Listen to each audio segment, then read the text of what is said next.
वाशिम जिल्ह्यातील डॉक्टर प्रदीप पुंड यांनी पुन्हा आपल्या शेतीमध्ये लक्ष घालायचं ठरवलं। आपल्या वडिलोपार्जित शेतीमध्ये घेतल्या जाणाऱ्या पारंपरिक पिकांना फळपिकांची जोड त्यांनी दिली।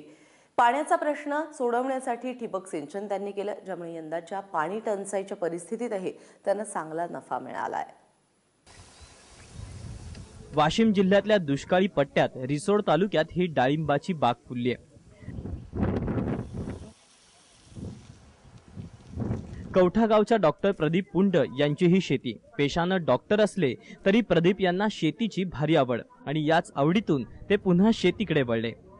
डॉक्टर प्रदीप पुंड यांची वडिलोपार्जित 20 एकर जमीन, मात्र पाण्याची शाश्वत सोय नसल्यानं इथं पारंपरिक पिकच व्हायची, ज्यातून फारसं उत्पन्न मिळत नव्हतं। हीच परिस्थिती बदलण्यासाठी 2014 मध्ये त्यांनी वडिलांच्या मार्गदर्शनाखाली सगळ्या शेतीला ठिबक सिंचन केलं आणि 20 एकरापैकी 4 एकरात डाळिंबाची लागवड केली। पारंपरिक शेतीनुसार आम्ही गहू, हरभरा आणि सोयाबीन ही पारंपरिक पिकं घेत होतो। याच्या अगोदर आम्ही याच प्लॉटमध्ये आपण पपईचंच लागवड केली होती, पण त्याच्यामध्ये अपेक्षित उत्पन्न मिळालं नाही। त्याच्यामुळे बाबाच्या सल्ल्यानुसार, बाबा रिटायर्ड ग्रामसेवक आहेत, त्यांच्या सल्ल्यानुसार मी ही डाळिंबाची लागवड केलेली आहे।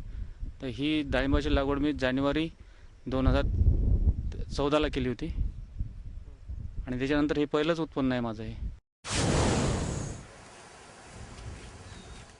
डॉक्टर प्रदीप पुंड यांनी लागवडीपूर्वी जमिनीची चांगली मशागत केली, त्यात शेणखत घातलं, 4x9 फुटांचं अंतर सोडून खड्डे घातले आणि त्यात डाळिंबांच्या बुटी कलम जातीच्या रोपांची लागवड केली। 4 एकरासाठी त्यांना डाळिंबाची 1100 रोपं लागली। लागवडीनंतर वडिलांच्या मार्गदर्शनानं खत आणि कीडनाशकांच्या फवारण्या घेतल्या। यंदा त्यांनी डाळिंबाचा पहिलाच बहार धरलाय।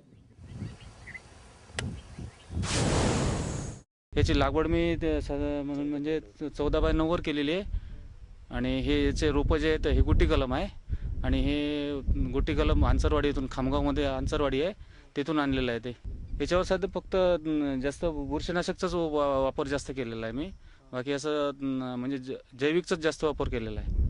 म्हणजे निंबोळी अर्क आणि जमिनीतून पण तेच आणि फवारणीला पण तेच वापरलेलं आहे। सध्या इथले डाळिंब काढणीला तयार झालेत। प्रत्येक झाडाला 8 ते 10 किलो डाळिंब लागलेत। या 4 एकरातून त्यांना 7 ते 9 टन डाळिंबांच्या उत्पादनाची अपेक्षा आहे। सध्या डाळिंबाला बाजारात 50 ते 60 रुपये किलोचा दर मिळतोय, म्हणजेच त्यांना डाळिंबाच्या विक्रीतून 4 ते 5 लाखांचं उत्पन्न मिळेल। यातून रोपं, खतं, मजुरी, ठिबक, वाहतूक असा 2 लाखांचा खर्च वजा जाता त्यांना यंदा 3 लाखांचा निव्वळ नफा होणार आहे। यंदा जरी त्यांना तुलनेनं कमी उत्पन्न मिळणार असलं तरी पुढील बहारात त्यांना अधिकच्या नफ्याची आशा आहे। 1000 झाडापासून जवळपास तुम्हाला 7 ते 8 टन माल मिळेल आणि त्याच्यापासून आम्हाला साधारण 50 ते 60 रुपये किलो प्रमाणे जर मार्केट मिळालं तर त्याच्यापासून आम्हाला 3 ते 4 लाखाचं उत्पन्न होईल।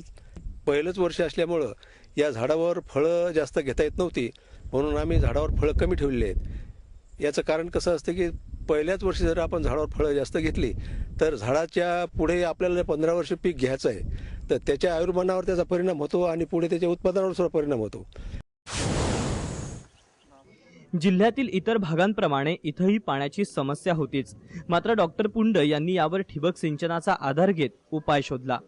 कमी पाण्यात फळबाग फुलवली, ज्यामुळे यंदा त्यांना अपेक्षित नफा मिळालाय। प्रणय निर्बाण, एबीपी माझा, वाशिम।